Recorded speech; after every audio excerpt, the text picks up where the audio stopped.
Hello again, everyone. Welcome to another edition of Odyssey House Journals, a podcast that is one of the premier podcasts dealing with addiction and recovery. I feel like I should say my name is Nicole, your co-host and host, because the other two people with me are named Nicole. Nicole Slack, my co-host, and Nicole Sheeby is, did I say that right? You did. Our guest.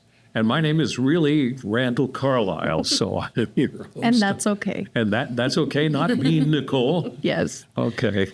So, Nicole, you approached me. I just happened to run into you.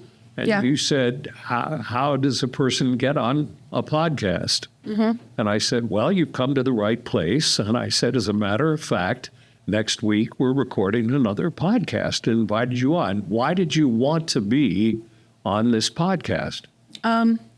First of all, I know that there's someone out there that needs to hear what I have to say and can relate to my experience. And it's very inspiring to hear other people's stories. And I have a friend that also did a podcast that she's in the same program as me through the RISE Federal Drug Court program. And she expressed, the situation with how it goes about, and I was very interested. Well, I'm glad, because that's the whole point of this podcast. So you understand it well, that perhaps it'll inspire other people or give people a better understanding of what addiction really is and how tough it is to overcome it and the hard work that goes into it. And you have put a lot of hard work in. You have gone. How long have you been in treatment? Since August 30th of 2023. So almost a year. That's a good long time. And are you planning to graduate from? Yes. So absolutely. You're actually just one step away now. I am, yeah. Yeah. Well, that's cool. You're at Odyssey House. With the final step is after you've got through residential and then through outpatient program is a thing they call candidate out. And I've sat in on a couple of them, and they're pretty intense. Are you going to be doing that shortly or not?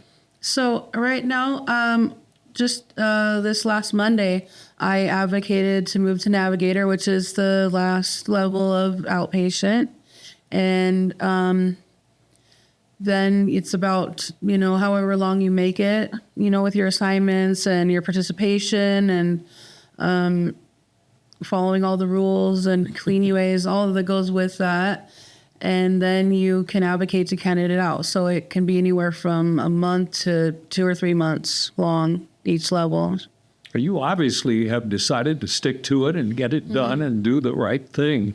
What brought you to Odyssey House? Can you talk a little about your past life? Absolutely. So I'm from St. George. I've struggled with addiction since I was a teenager. Both my parents are addicts, and they were in and out of prison my entire childhood. So my grandparents raised me. And when I was first introduced to hard drugs, it was my mother that introduced them to me. And unfortunately, and it caused a lot of stress on me, because I dropped out of high school to move up to Salt Lake to be with her, and that was my only thing that I wanted my entire life, was to be with my mom, And when I started using drugs, it was a lot of toxic fights. She would kick me out on the streets. And I didn't know anybody up here, and I'm only 17 at the time. And I actually got sexually assaulted by one of her friends, and I left Salt Lake and moved back to St. George. And I never fully recovered from that, at the time. I really pushed it down and I used as much as I could to not feel the feelings.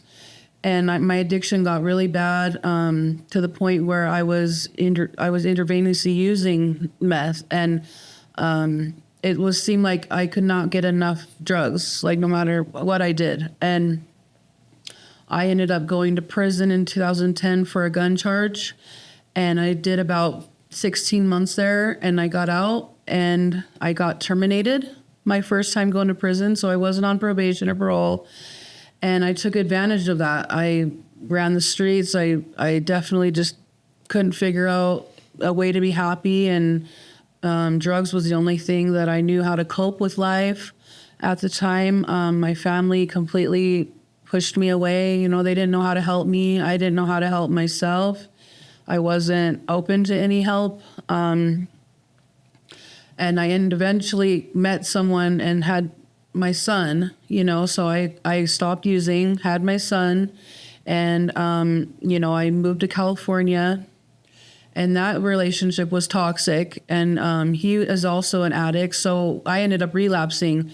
And so I left California, moved back to St. George, you know, to try to get on my feet and rally around my family and see if I could, you know, overcome it, you know, and try to be a good mom and try to break the cycle. That was like all I cared about, was breaking the cycle. I need to be there for my kids, you know. And I ended up taking him back. He moved back to St. George. My kid's dad did. And, you know, we relapsed again. You know, we're just not a good couple at all. And so then my sister kicked us out. We moved to Cedar City, and then it was a lot of isolation from my family, a lot of drug use, you know, after I had my daughter, a lot of domestic violence, and I didn't know how to reach out for help. I felt very alone, very trapped. And, you know, I eventually ended up getting my kids taken away from me by the state of Utah, the DCFS. And then my addiction actually spiraled out of control. I tried to kill myself a couple of times. My family had to call a well check visit on me from the police because they hadn't heard from me. No one had heard from me in, you know, weeks and weeks. And I was so desperate to the point where, you know, the DCFS caseworker was trying to reach out to me, and I wouldn't get back to her. You know, I just didn't want to live. I just had no reason to live at that point because my kids were everything to me. And it was very, very traumatic to go through that. And I was alone. You know, my kid's dad was in prison, and I really didn't think I could pull myself out of that hole. And, you know, my DCFS caseworker really believed in me. You know, I mean, she tried to pick me up from the ground. And, I mean, I was, like, hopeless and so low. I don't think I've ever been that low. And I agreed to sign into family drug court, you know, and I did the whole program. I graduated successfully. I got my kids back. The DCFS case got closed. And then when my kid's dad got out of prison, I took him back. And that was like, you know, my codependency, very low self-esteem. I really didn't know myself. I didn't know my identity. And I really felt like I couldn't find anyone better. You know, that was like what was ingrained in me. And I believed all the things that he told me, you know, that I wouldn't find someone better and that I deserved that. And, you know, and I wanted that family life, that fantasy of having a family with kids. And, you know, because the rest of my family, they're all married in the temple and they have their children. They've gone on missions. Very, very LDS background, you know. And I felt like, you know, why can't I be happy? Why can't I have a family? Why can't I, you know, have my kids and a husband and, you know, like everyone else? And so that was always my downfall, is taking back, you know, their dad. And then, you know, we'd stay clean and then, you know, relapse. It was like the domestic violence would start up again, and then I would go back into my old way of thinking, and like I didn't have the skills, I didn't have the coping mechanisms, I didn't know any better at the time. And so, you know, I always go back to using, you know, I don't want to feel it. And so, you know, he was on parole and I wasn't on anything. So, you know, I was using, and it would just cause a big drift apart of my family. Like I would leave and he would be home with the kids, and there was just a lot of resentments were going on. And so, you know, he ended up reoffending. He ended up throwing me to the ground and choking me and everything. And he ended up going back to prison on a violation. And then that's when I started going completely out of control. And, you know, I put my kids through so much trying to live a double life, trying to portray myself as like someone who has it together. And I'm like, you know, for the school, for my family, for the neighbors, anybody that was interested in me and my kids. And, you know, but behind closed doors, you know, I was neglecting my kids. You know, I would lock myself in the bathroom for hours, and, you know, they would be knocking at the door and I just couldn't answer the door. Like, no matter how bad I wanted to and how bad they needed me, I couldn't do it, you know, because I was that sick. And so These are hard memories for you. yeah. And so, that's just how real it gets, you know? And, I just thank God that, you know, like I got federally indicted, because I was distributing meth and heroin. And, you know, at the time I was like thinking it was the worst thing to ever happen to me, but it saved my life, you know? You got the federal indictment. Yeah, I got it in 2019. And, you know, and my kids went with my sister, you know, because their dad was in prison. And then, you know, I'm obviously going to jail. And that's where it all started. You know, I went to jail, and then I got out, and I was trying to get on pretrial release.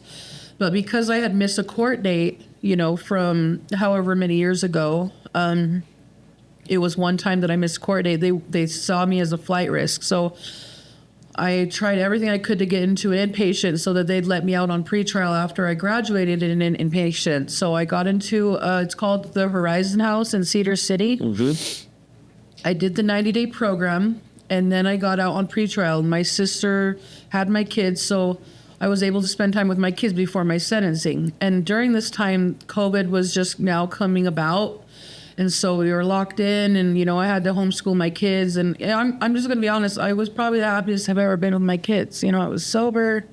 I was figuring out how to be a mom again. And, you know, I was able to show up for them and homeschool them. And, you know, we were locked in. So it was like, you know, we got so close. The bond was just so close. And I think the hardest part was having to tell my kids that I had to turn myself in, you know, and it was a countdown, you know. Every day they were like, oh, you only have, you know, 30 days left. And then the next day it was like, you only have 29 days left. And it was very, like, hard to watch them go through that, because, you know, they knew that this impending doom was coming, that I, you know, had to leave again.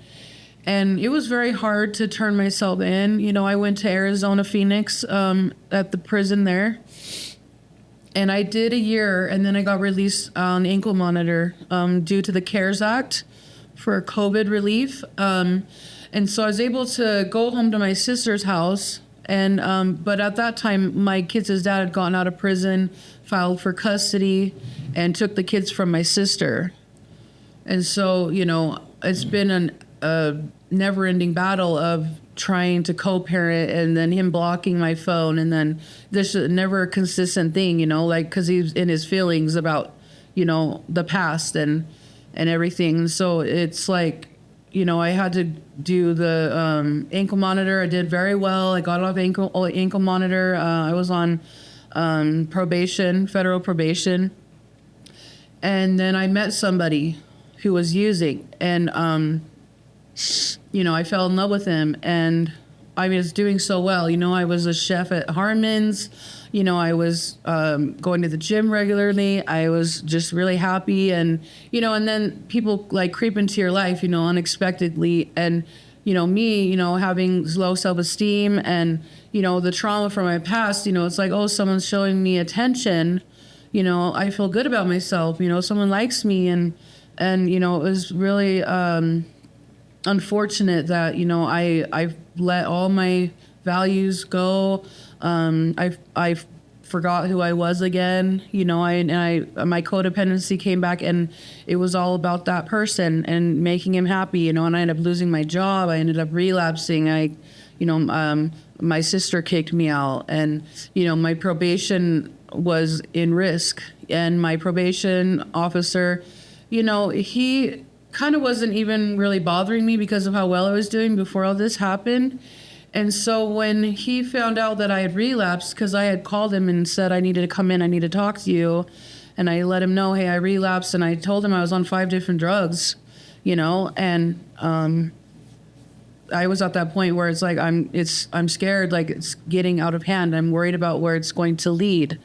And, he was like, okay, I'm going to send you this information. I need you to start rainbow testing. I'm going to send you the rainbow color line. And then I was like, okay, finally I, have like my way back is coming. And then, he never got a hold of me. He never sent me any numbers. He never sent me any information. So I took that as, okay, so I put myself out there. I've told myself, which I don't do. I don't tell myself, okay? Like, that's something very hard for me to do. And so the fact that I did put myself out there and I did get honest and I did tell myself, and then it's not reciprocated. And as I'm in addict mind, I'm in full-blown relapse. I'm not thinking clearly, and I'm not going to hold myself accountable again. That's what I was thinking. I did it once. Yeah. So then when he didn't get a hold of me, I took that as, okay, my PO doesn't care, then neither should I. And that was my thinking at the time. So I kept on going. I ended up getting a DUI, possession. I went to a detox and got off of the opiates. But it was the method I couldn't stop using, It was like, oh, I want to lose weight. I want to have energy, It's been my addiction for so many years. It's all I've known, And so I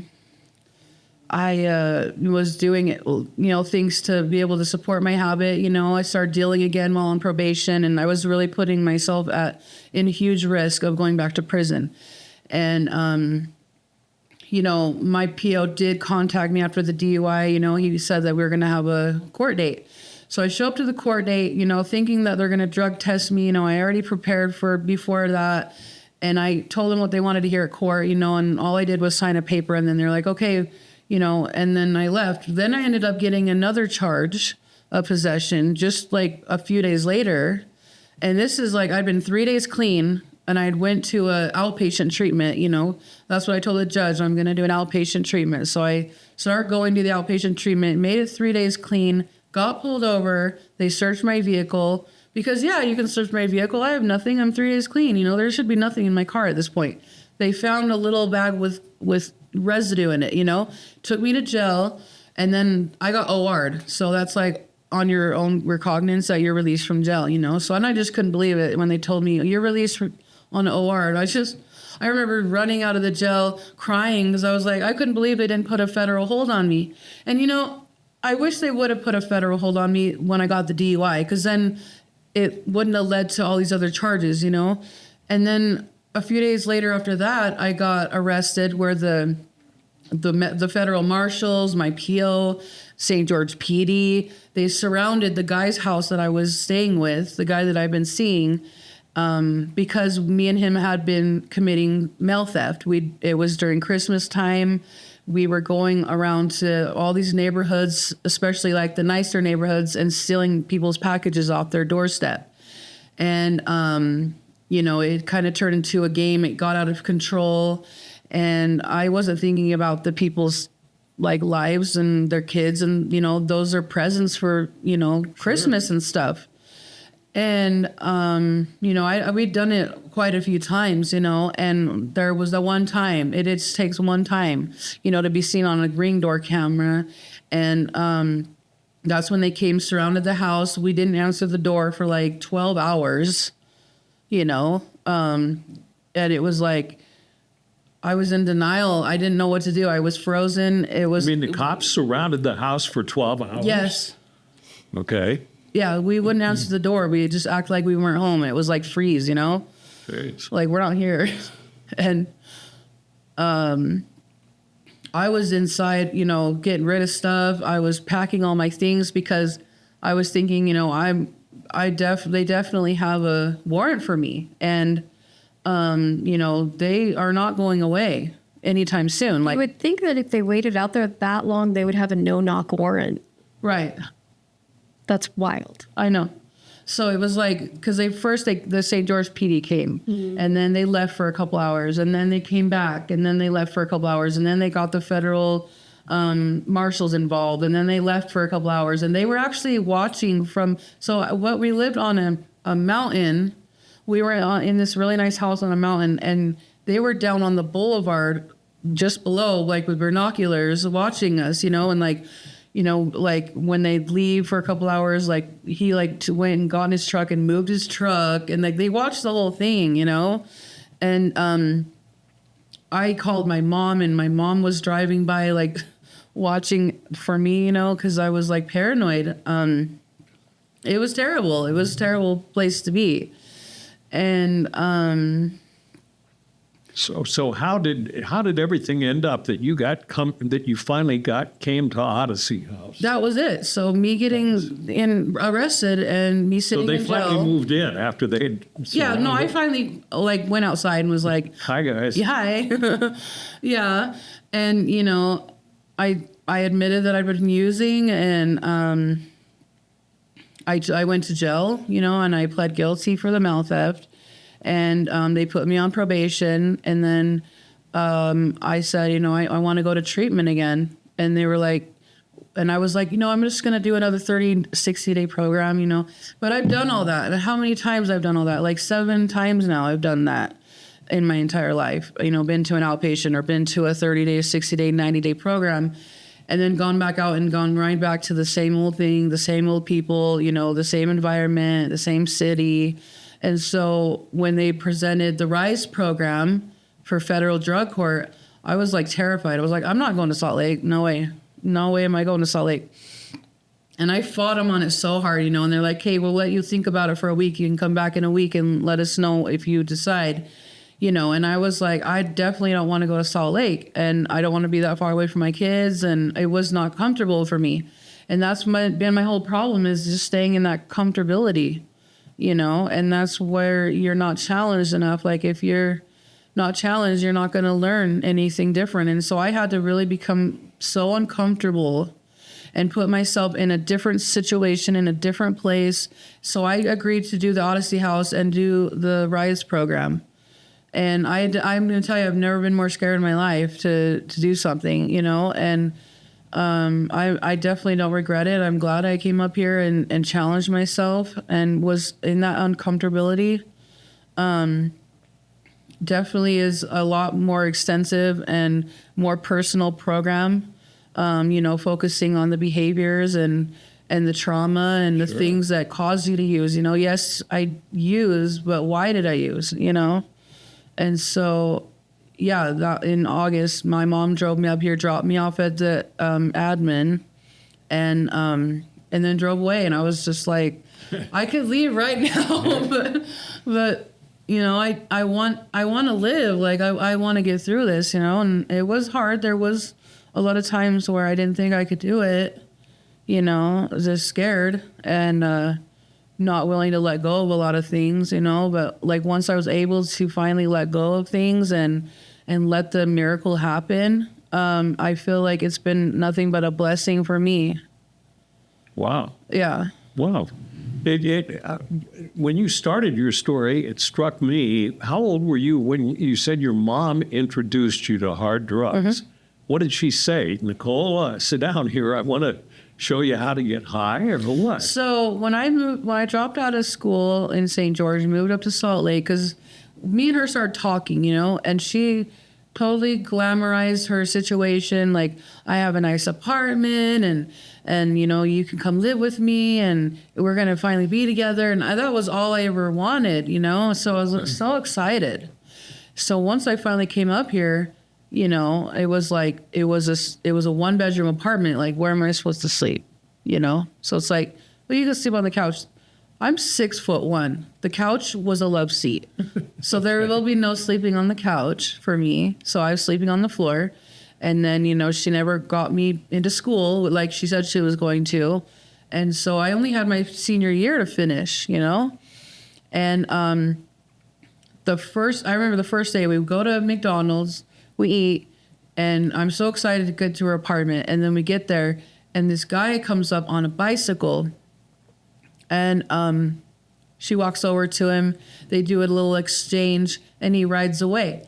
And I was like, what was that all about? And, I had been smoking marijuana at that time, so I knew, like, a little bit of, like, oh, that looks a little like, a drug deal or something, right? And so we go inside, and she has no shame. As soon as we get inside, she goes straight to the kitchen, gets some foil, aluminum foil out, gets a straw, and just starts smoking it right there. And I remember her taking a hit of the heroin and then just throwing up in the sink. And I was like, oh, my gosh, like this is the weirdest welcoming I've ever had. Like, No kidding. and then she was like, come over here and try this. And I was like, I'm good. I don't want to throw up. I don't like being nauseous. I don't want to throw up. Yeah, like that's not the feeling I like. I'll just stick with marijuana.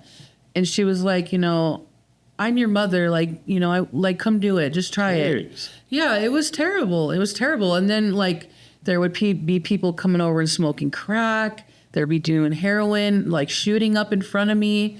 And, people like when they do a lot of intravenous drug use, especially with heroin, in their like hands and stuff, their hands like get swollen and they have track marks all over them and everything, And I just remember, this lady that was come over a lot and, her fingers were so swollen. It was just so sad, and I was like, I don't want to use that. And I felt so sick when I used it. I didn't even like how I felt. And the fact that I was peer pressured, especially by my mother, and to use drugs with my mom, that was very traumatizing for me, No kidding. Jeez. You didn't have a very fair start in life. No. And you said one of your mom's friends sexually assaulted you. Did she know about that? So we only have about a minute left or so. Okay. Yeah. So she did know about it. She took me to a party, left me there. I was the youngest person there. And then, she was in her addiction. She just ended up leaving me there. Jeez. And this guy came. It was his house. He sexually assaulted me. I don't know if he put something in my drink. I just all of a sudden was paralyzed. Like my mind was working, but my body wasn't. So it was terrifying to not be able to fight him off, And she ended up showing up at like 4 a.m, and I was locked in the bathroom, and I wasn't fully dressed and I was terrified, and it was very hard to deal with, and then she refused to take me to the hospital. She was scared of the repercussions on herself, and so it was very, very traumatizing to go through that. And then when she did take me to the hospital, she didn't want me to say anything. She was only worried about herself. Wow. And so, and I've forgiven her since then. We've talked about this, and it was something that I've carried for a long time. And when I did confront her, it had been 10 years since I'd been holding it in, and when I finally let it out, in a family group setting, with a therapist and stuff, it was very hard for her to hear, but she did take accountability, and I needed that at the time, But you started out very...